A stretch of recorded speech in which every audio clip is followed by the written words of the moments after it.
It would be easy to assume that when you meet a Hall of Fame player, that his life must have been a breeze and without trials and hardship.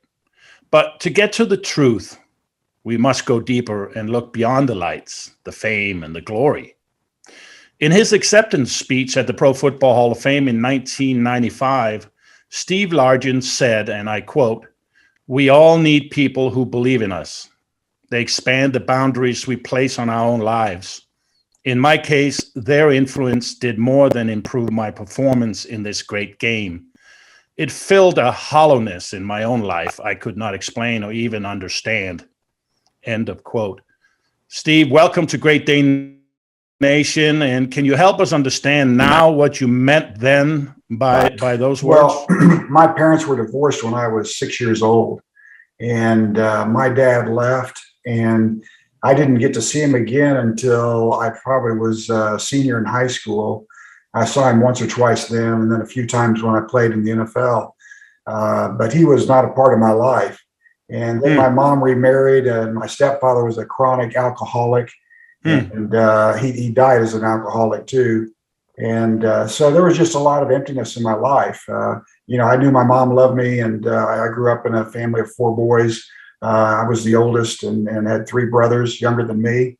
And so we all loved each other. But, when you're missing that dad, the guy to be the guiding light and the gentle hand on your shoulder, and the guy you go out in the yard and play catch with, I didn't have that.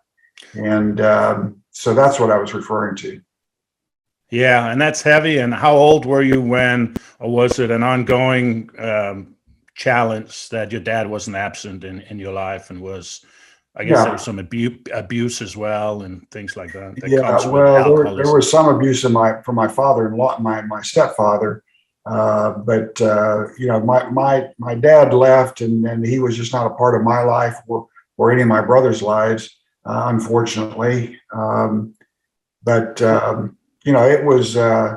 It was just hard. It was difficult. My grandfather, my mom's dad, really stepped in and tried to play the part. But it's not the same. I love my grandfather, but it's just not the same. In your Hall of Fame speech, you also talk about your life is really a reflection of mentorships, people in your lives that help you. So besides your grandfather and your mother, it sounds like your mother and grandfather were a big part of your life. And they certainly holding the family unit together. Yeah, they really were. But I had a couple of coaches in high school that really, I don't know that they would say they loved me, but I felt like they loved me. And they really cared for me as my high school baseball coach and my high school football coach, both great guys and were very influential in my life. But then I had a guy that was in young life named Scott Manley, who really played a significant role in my life as well. And so that combination of people really kept me on the straight and narrow, and were very, very influential in my life.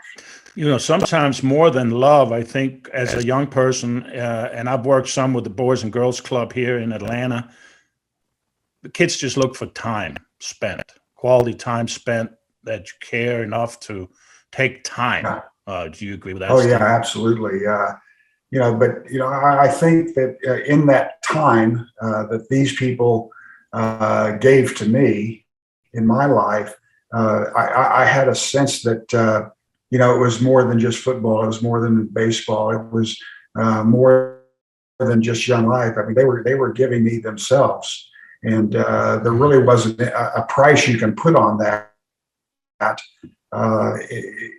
For the situation I was in with my family, that was the world to me, that those guys took the time to build into my life some real positive qualities.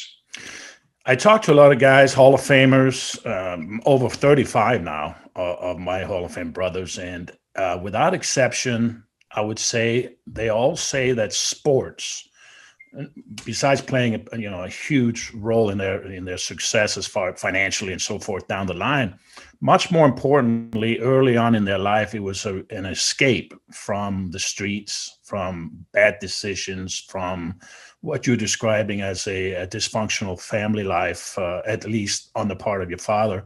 Was sports early on for you that? Oh, no question about it. It was.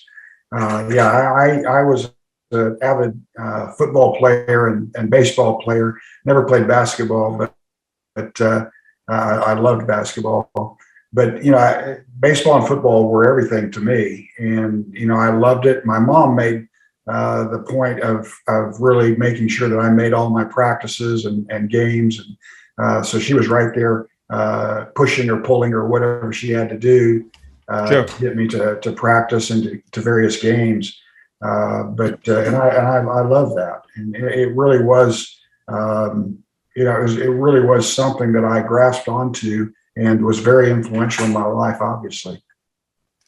Well, let's go to a little lighter subject. I looked at when I did my research on you, Steve, and you're one of my favorite guys. And there's a couple of reasons why, and I'll explain. Number one, when I looked under position for Steve Largent, it said wide receiver, and then it said holder. So you spent some time holding for field goals, which I didn't remember you doing that. But that has to be, that's a challenging, thankless job.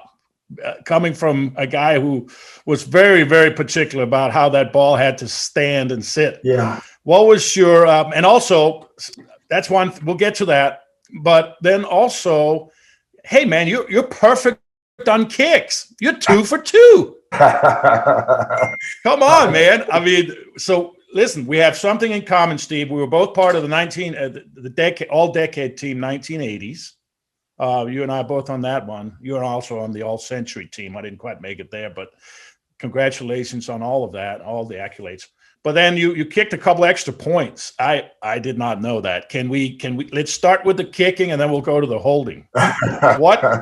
Well, I never kicked any extra points. I maybe ran in the end zone or caught a pass in the end zone for the extra point. I can't even remember doing that. 85 and 89. I didn't even realize that. But the thing about it was that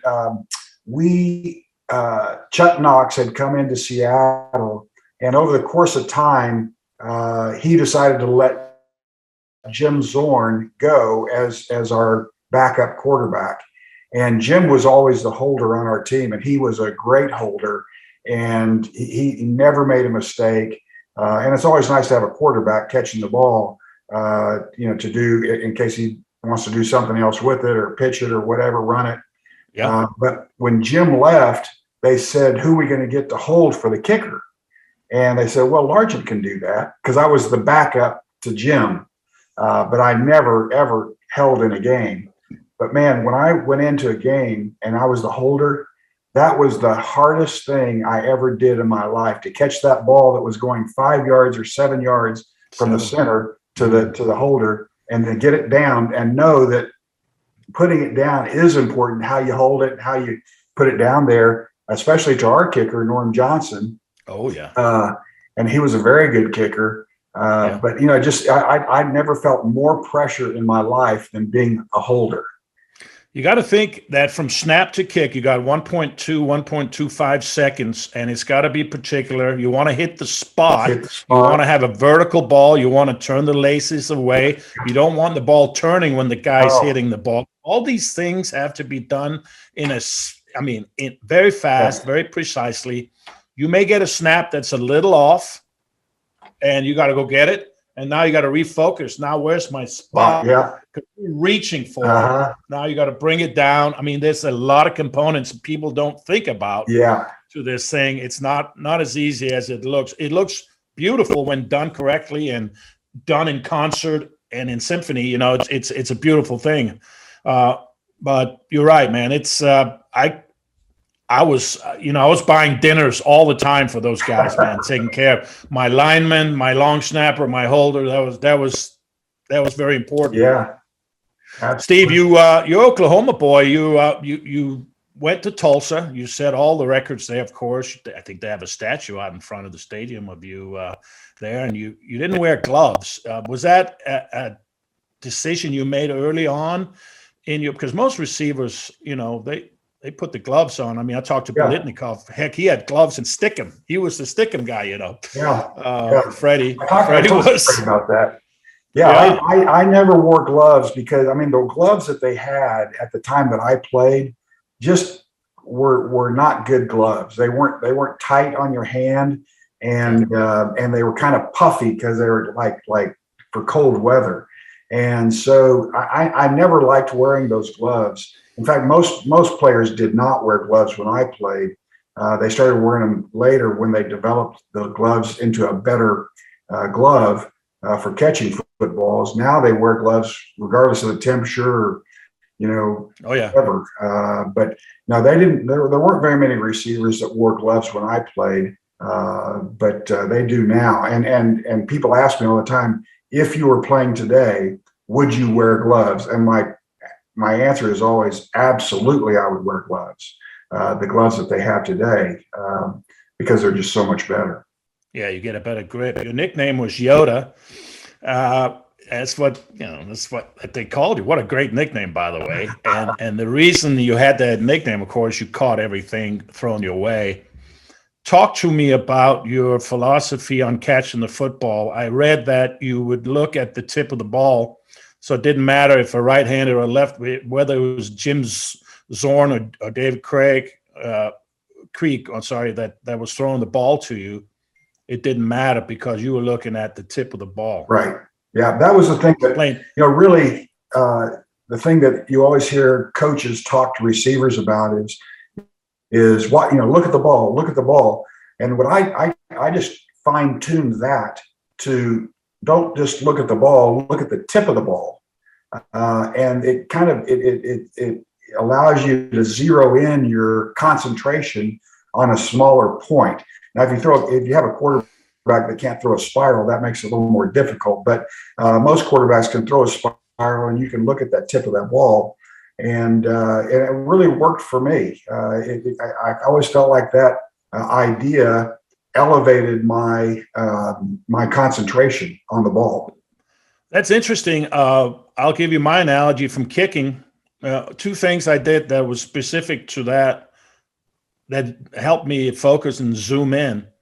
Number one, when I lined up, I would pick a target between the uprights. I would never look at the uprights because that never changes. So I would pick a target line. I would pick a target through the net, down. It could be an advertisement, a scoreboard, a clock. It could be something that I would kick to. I didn't care about the 16 feet 8 inches. Yeah. All I cared about was hitting it down the target line to that point. And then the second thing I would do is when I was sitting back there and I was ready to go, and Holder was down there, and the ball would come, I would pick a spot right below the middle of the ball because that's where I would strike the ball. Uh-huh. So to your point about the tip, I would focus not on the whole ball, but on a point of the ball. Yeah. So, and I agree, it helps you narrow your focus into your specific, what you had to focus on in your skill set. It's pretty interesting. What is let me ask you a question. Go ahead. Sure. Now, as a kicker, how much difference do you think it makes to move, having the ball further away from the goalpost to kick the extra points? 33-yard field goal. It's a 1-point 33-yard field goal. To me, and that's what I tell all the young guys that care to listen to me, I say, listen, yes, it's an extra point, but now it has become a 33-yard field goal. You're just getting 1 point. Yeah. Treat it as a field goal. If we know that you're a good kicker, you should make 10 out of 10 inside of 40 yards. Yeah. So this should be an automatic. But, like I said many times, in between the years is a whole different battle that goes on there. There's a lot of internal strife there. And but I think it's a great play. I think it's a great rule change, and I love it. It forces teams to go for two more often, and strategy is much more in play, I think. Uh-huh. Yeah. Steve, what is the most important thing if you were telling a young kid and he wants to be a receiver, okay? And I'm sure you've done a lot of mentoring. What do you tell that kid, the top 3 things as a wide receiver that you absolutely, it's non-negotiable, must do these things? That's a good question. I think that, that's a good question. Let me think about that. I didn't mean to stump you. Yeah, no. You were known for route running. Right. Well, like the first thing is the thing we were just talking about was keeping your eye on the ball and having a fine focus on the ball. That's the thing I talk about all the time with receivers. And I think another thing is getting in a proper stance to get off the line of scrimmage as quickly as possible.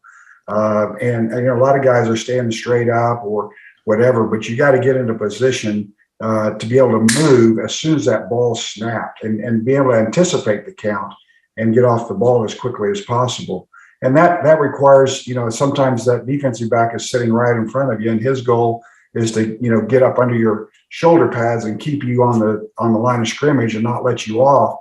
So you got to be able to have some moves to get off the ball quickly. So that's another really important route. But I think another one is, besides catching the ball, another important thing for receivers to know is to run your route the proper distance, because your quarterback is used to throwing and hitting you. If the route is 12 yards and back to 10, you need to go 12 yards, not 14 and not 10, but go 12 yards, then come back and catch the ball, because your quarterback's depending on you to run the route the way you've practiced it and not be making it shorter or longer. That's one way you could really help your quarterback, is running your routes at the proper depth. So those would be 3 things that I can think of right away. So that are important for receivers to do. So you don't want to be Andre Rison. Well, he had trouble with that. Andre would, it'd be a post. He'd run a go, because he just beat the guy. He said, "Well, I'm open, so throw it to me." So anyway, that's Andre. That was Andre Rison. Well, he was fast enough. Maybe he could make that work. When I ask guys, receivers, what would they rather face out there, whether you're in the slot or whether you're out wide, man or zone, they all, without exception, say, "Give me man anytime." Do you agree with that, and why? Or if you don't, why not? I think. Let's see. I think. Well, I know why they say man coverage, and I'll tell you why it is. It's because when you got man coverage, you're not going to face any defenders downfield to tackle you. You're not going to have a safety sitting there. No, he's not going to be sitting there waiting for you to run that post route. But in zone coverage, you might have a guy sitting there waiting for you to come in his territory. So that's why you would say man coverage. But, to me, the important thing to me was not whether it was man or zone, but it was reading the defense before the ball snaps. That's one thing that I always try to do, is to have an idea of what the defense was going to be, that the defense was going to run before the ball snap. Because then once I know what they're doing, and you can tell that from a number of different players, from the linebackers, inching up to blitz, you're going to get a run, you're going to get a man coverage, or a linebacker or a strong safety moving to a certain area, you're going to get a zone coverage. But just being able to read that coverage before the ball snaps, so you have an idea of what you need to do as a receiver, that's really important. And so I always tried to get an idea of what the coverage was going to be like, whether I was going to get a man coverage or zone coverage or a combination of those. That was important for me to be able to try to read the coverage before the ball snapped. Was there ever a conversation between you and the quarterback where you would be in the huddle, and it would almost be like grassroots, where of course you have a play, but if the defender does this, hey, Jim, I'm going to do that. You know what I mean? Yeah. I'm going to beat this guy, and you just understand that if he does that, I'm doing that, and I'm going to be open. Yeah.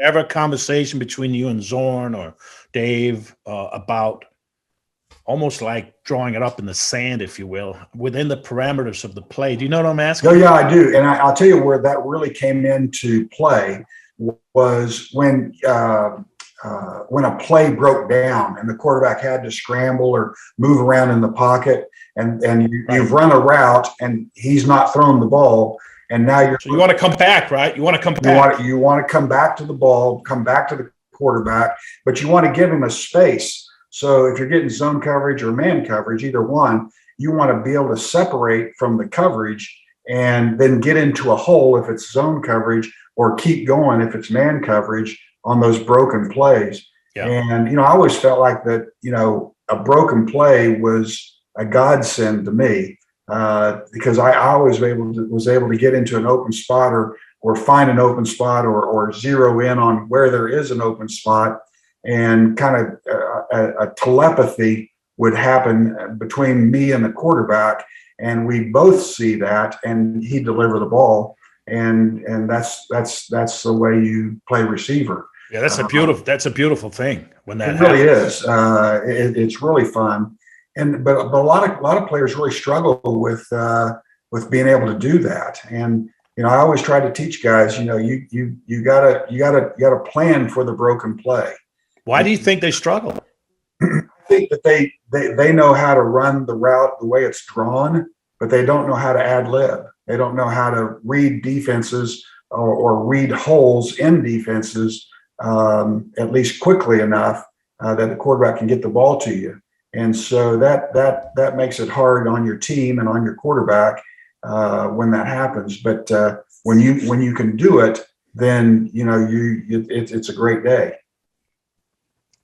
It is a great day, and listen, there was great days in Oklahoma, and let me take you back to Tulsa. Was there any thought at any time in your mind that you were going anywhere else but the University of Tulsa?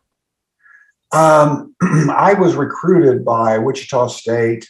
I was recruited by TCU. I was recruited a little bit by Oklahoma State. I didn't get recruited by OU. And I didn't get recruited by Arkansas, but I had some choices when I came out of high school, but not a lot of choices.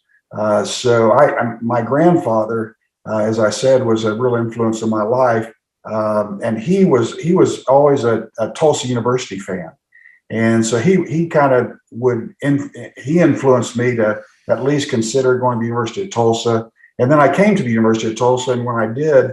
I met Jerry Rome, and I met Howard Twilley, guys that really made a name for themselves in the mid '60s, and guys I'd heard of and had seen play on occasion. And so, it was, a lot of teams were going to the wishbone at that time, and I knew I didn't want to play in a wishbone offense because I would block, but I didn't like blocking. I like catching. So, well, everybody said you were too small and too slow, and I'm sure that followed you for quite a while until you proved to everybody that you were not too small nor too slow. And well, some years later, there's a bust in Canton, Ohio, that'll be evidence of the latter. But Jerry Rome, you mentioned him, and he surfaces later in your career. We'll get to him. But first, let's go visit the draft. I was drafted in the fourth round, 1982. You get drafted in the fourth round in 1976, Steve, by the Houston Oilers, by the guy that drafted me as well, Bum Phillips. And apparently, Bum, he drafted you, but must have thought you were too slow and too small because he had plenty of receivers and traded you for, I think, an eighth round pick to the brand new Seattle Seahawks, and what a blessing that was, Steve. But I want to put a bow on, give you a chance to at least address the Houston situation, and then your transition with Jay Rome there into Seattle and those 14 years in Seattle. We'll talk about that. But talk to me about that very short cup of coffee you had there in Houston. Yeah, right. Well, I was drafted by the Oilers in the 4th round, and I didn't know anything about the Houston Oilers and didn't know who was quarterback or who their other receivers were. So I go down there, and I really didn't have a very good camp, I don't think. But Bum Phillips was in his 2nd year, and he had a real reputation for being a player's coach. So they didn't have a lot of hitting going on in training camp and or anything like that. But I just didn't ever feel like I really connected with the team or the quarterbacks or the coaches. And so I go down there as a 4th round draft choice, and they didn't have a 1st round draft choice that year. They didn't have a 3rd round draft choice. They drafted Mike Barber in the 2nd round, and they drafted me in the 4th round. And so I thought, gosh, I've got this team made. There's only 2 of us in the top 4 rounds that are that are on the team. And so I ended up not making the team. They had brought in a couple of players. One guy from Kansas City, a great receiver, and I can't remember his name right now, but I want to say it was Emmett Edward. Anyway, they had a great receiver in there from Kansas City, and they had gotten another guy from the Cardinals, and they'd filled it up with veteran players, which Bum always liked. And so Bum told me, he said, "Hey, Steve, we're gonna let you go." It was after the 4th preseason game. They had 6 at the time. And we want to give you a chance to play with somebody else. And so we're going to cut you and see if anybody claims you. And if they do, we'll work out something. And so, all I heard after he said, "We're going to cut you," was blah, blah, blah, blah, blah. And my whole world turned upside down. And I called my wife right away. I said, "Come down. We got to get all our stuff out of the storage unit that we took down there, to play for the Oilers." And so she came down and drove back with me.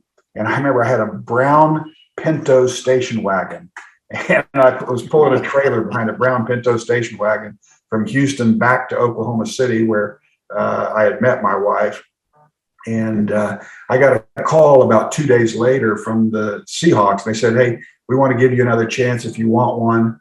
And I knew that Jerry Rome had gone to the Seahawks, and so I knew he was influential in getting me there.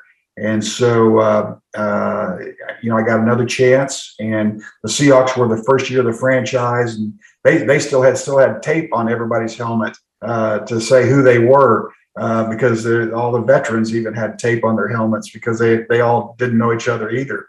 And so I went up there, and I got there right when they broke camp, and we're in their new facility in Seattle. And I was still, the beauty was that Jerry was the quarterback and receiver coach, and he had implemented our entire passing game in the Seahawks game plan. So when they said, "Hey, Steve, line up split right 76," I knew I ran a 12-yard post and cut to the corner. I knew every play just like that because they were all the same plays I'd been running for 3 years in Tulsa. So it was, really a plus for me to be able to step into an offense that I was very familiar with. But still, I had to make the team, and I think the very first preseason game we played, I had run a route, and another guy had caught the ball, and I got a great block on a defensive back or a linebacker downfield. I mean, I put him right on his back. And the offensive coordinator at that time, when we were watching the film after the game, says, "Hey, who's this number 80? I kind of got, "That's me, sir." He goes, "That's the way we want to block as a Seattle Seahawk." And so he really kind of praised me in front of everybody. And I thought, man, I got a chance here. I might be able to play some here. And of course, Jerry was elated as well that I was back there with him. But that's when I knew that this was a good fit. It was a great fit. It was a fit that lasted 14 years. It had to be exciting, Steve, going to this new city, new team with a new fan base that was hungry, right? Hungry for this NFL team, and to be part of that inaugural class, if you will, of players who would put their stamp on the franchise. Yeah. And I know it took 8 years to get to the playoffs, and it took a while, but you started playing at a high level right away. You made 7 Pro Bowls, I believe, in that span. And you were, you set all the records up there. But just take me back, and you have a little bit, but take me back. Like, what was it like to be in a community where you were like, it's not the Supersonics anymore, man. It was the Seattle Seahawks that were fresh in town. And what were those early years like to be a player for the Seahawks? And how did you help, the team kind of establish themselves in the community? Because, when you're new, there's got to be a certain amount of outreach that happens. Yeah, well, it was, I would say the fans are still this way, and they are so loyal and so loud that they really make a difference in some games. But they are very faithful as well, and they always have been. From day one, it was more like a college atmosphere than it was a professional atmosphere. They loved their team. They rooted hard. They weren't about abusing the players from other teams. That wasn't part of their vernacular, and still isn't. But they were very loyal fans and very supportive, always very supportive of the team, win, lose, or draw. And so it was a great situation to be in. And myself and other players would tell you the same thing. It was kind of a storybook type feeling when you were with the Seahawks. When you look at the Seahawks today, Steve, and you were one of the greatest in NFL history. So you look at a dude like DK Metcalf, right? I mean, he's 5 inches taller than almost 50 pounds heavier than you were. And how does that make you think? Because back in the day, that guy would have been a tight end or maybe even like a linebacker or an edge rusher. Yeah. It's mind blowing to see these receivers so physical. And I mean, how do you wrap your head around it? I have a hard time with the kickers today. They're making almost 70-yard field goals now. Yeah. And it's just mind-boggling how far the game has come. But when you look at a guy like Metcalf, I mean, do you see anything in yourself in him? Or I mean, how do you digest that? The change in the game. He is a big receiver, but he's a good receiver. He runs good routes and catches the ball pretty well. But you look at a guy like Tyler Lockett, who's on the other side. He's an equally good receiver. He's just not as big or strong as the guy on the other side. So there's receivers come in all sizes, all packages, and it's not about how big you are. It's running good routes and catching the ball in traffic, and doing the things you're supposed to be doing. And you can do that at 6'4", and you can do that at 5'11". And that's a good point you're making there. We talked to Warren Moon a couple of weeks ago, and he said that he thought it was more likely than not that Russell Wilson would be finishing his career somewhere other than Seattle. And of course, since then, Wilson's gotten hurt, and the offense hasn't looked great, right?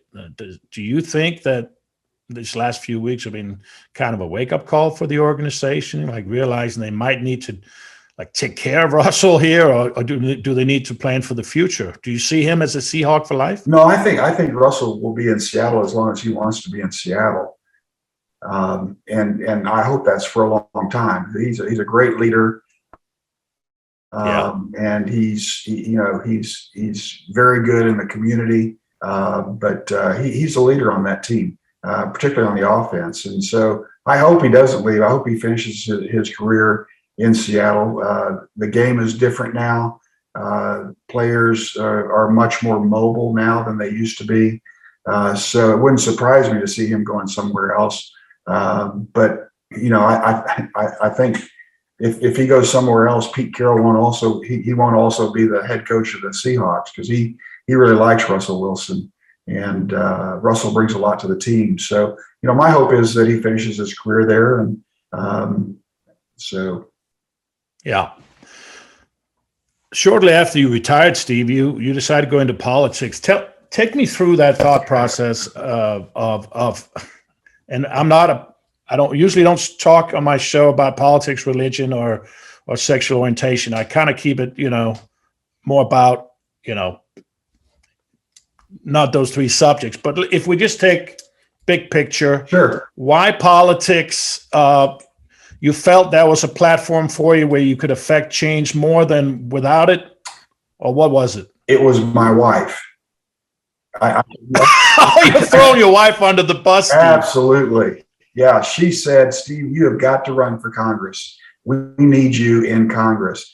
And she was always a follower, still is today, a big follower of everything that happens in Congress, all the bills that are going through Congress, and, whether it's Republicans or Democrats, she's following it. She knows what's happening.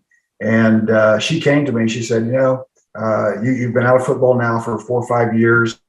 And she goes, I really think you need to run for Congress. I said, well, we still have 4 kids at home.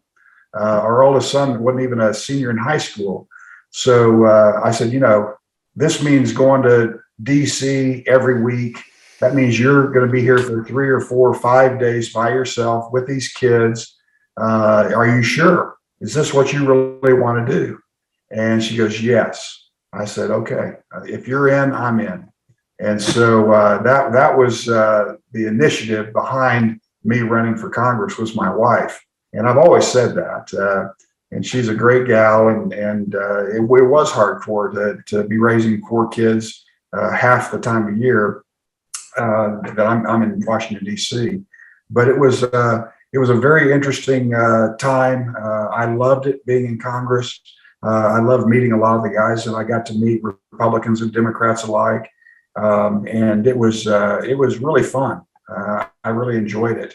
But I would also say to you, in that same breath, that I will never run again, because it was hard. It was difficult. I mean, there's a presidential election coming up in a few years, Steve. I mean, you don't want to give it a shot? I'll be a VP, man. No, I do not. All right. So your wife says, okay, Congress, that's the one we want. But then you run for governor. That's got to be your decision. Yeah, it was. And I always said that, if I ever run for office and lose, then I'm done. I will feel like I've served my purpose and gave my time to whatever offices I was holding. And so I did. And I ran for office and in the state of Oklahoma. I lost by 5,000 votes in the governor's race. But I was sad and I was disappointed. I felt like I had put together a really good team of people that were going to serve the state well, but it didn't happen. And so, I was, heartbroken by it. But at the same time, life goes on. What's the biggest, stab, if you will? What's the biggest disappointment? Losing a really important football game, they're all important, or losing a political race? I think it was losing a political race football, you lose a game, but you come back for the next week and you win a game and then you lose a game. So you never know. Unless it's the Super Bowl, Steve. Yeah, it's a Super Bowl. That'd be a little harder. I never got to the Super Bowl. We came one game short of that, but yes. It was losing a political race where you've poured your heart and soul into it, and you just come up short. That's a real heartbreaker. You feel responsible for the rest of the team in a way, right? Because you're the guy. Yeah, absolutely, you're the guy, and and you lost, whether it's a close one or not. It's just hard.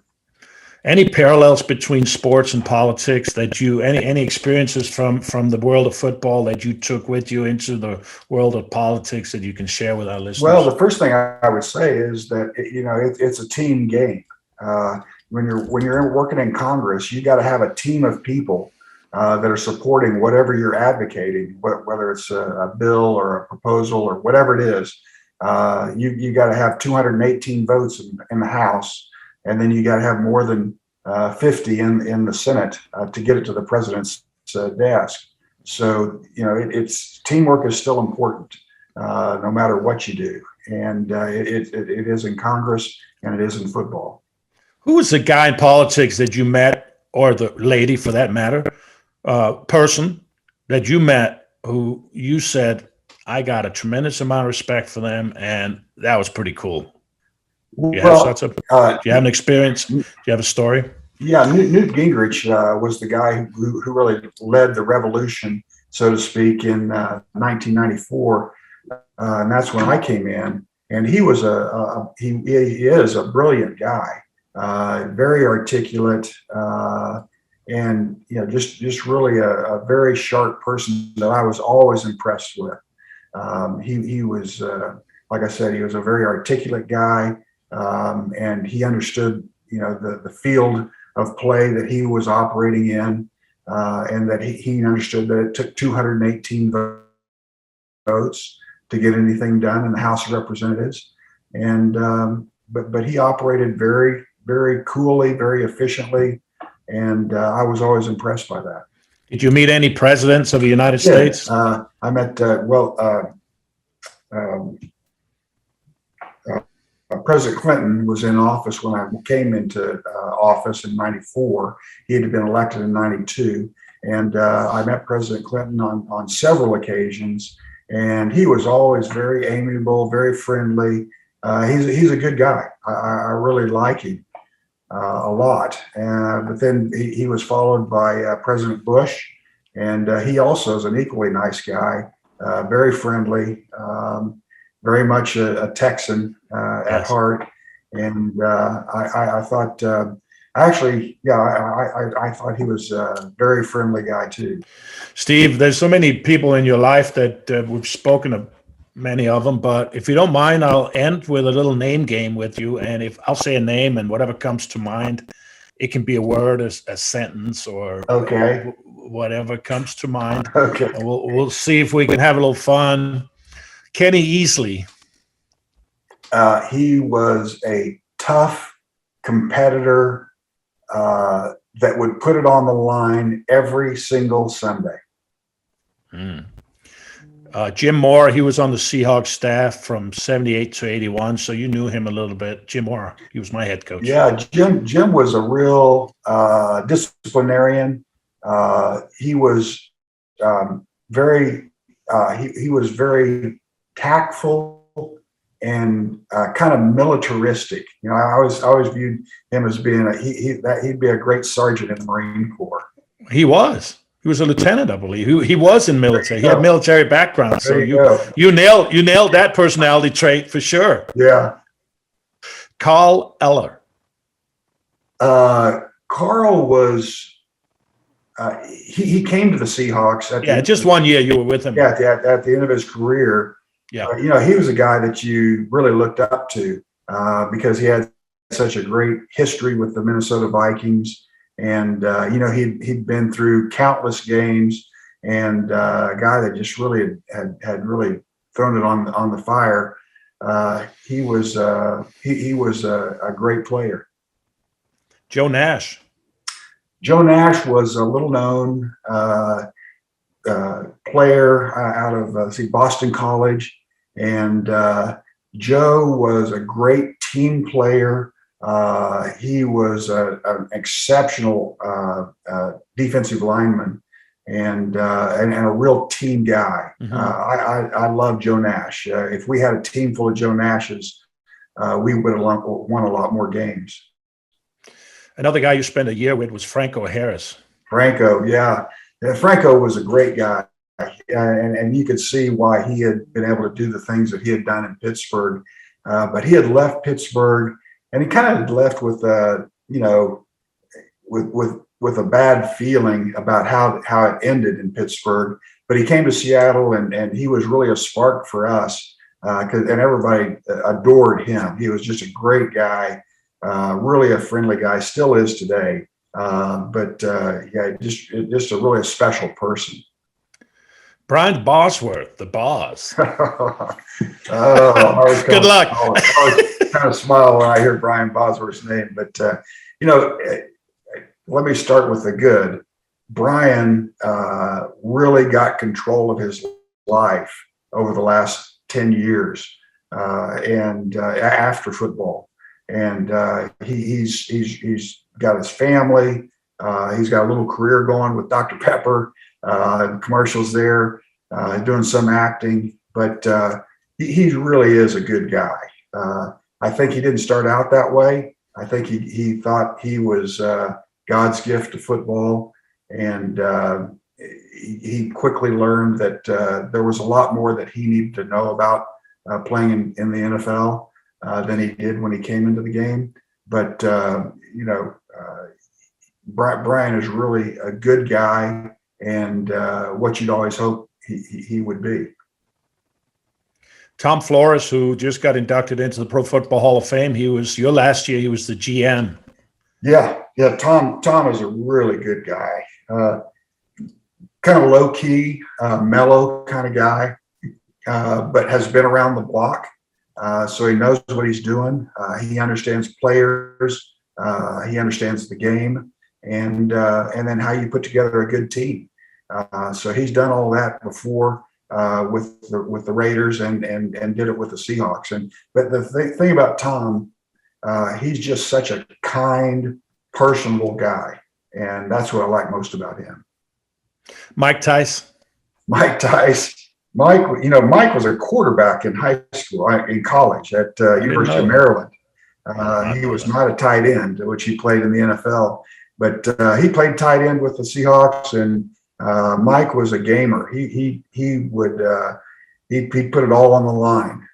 But Mike had a little bit of a rambunctious streak in him, and but Mike's a good guy. Dave Krieg.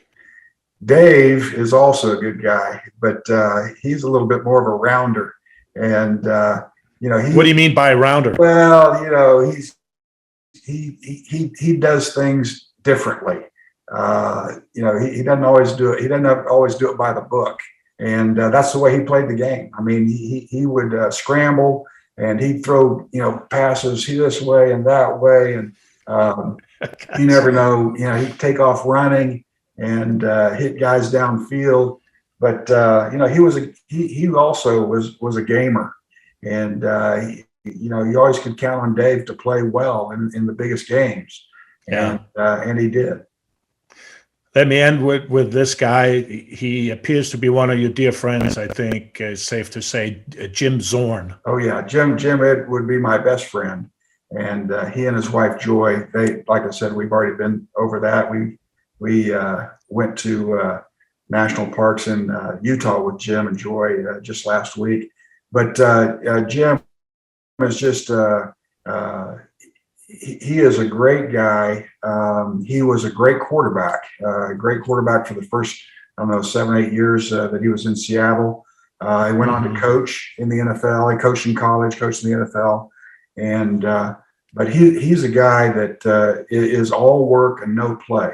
When he came, to the practice field, he was working. When he went to playing the Kingdom, he was working, and he was always trying to figure out how he could be better. He could make you better. He could make the team better. He was just a real serious guy, and everybody appreciated that about him. Steve, it's been a fun time just hanging with you, man. I've always much respect for you. Always enjoy spending some time with you and learning from you, and just sharing really some fellowship every time we have a chance to talk. Although sometimes it's brief, but it's always quality. Well, the feeling's mutual. I appreciate everything you bring to life and to the people around you. You make a real difference. You're a guy that we all look up to. You make a difference in other people's lives through your mentorship and just through the way you live your life. So much respect, and I will see you down the road, my friend. Thank you.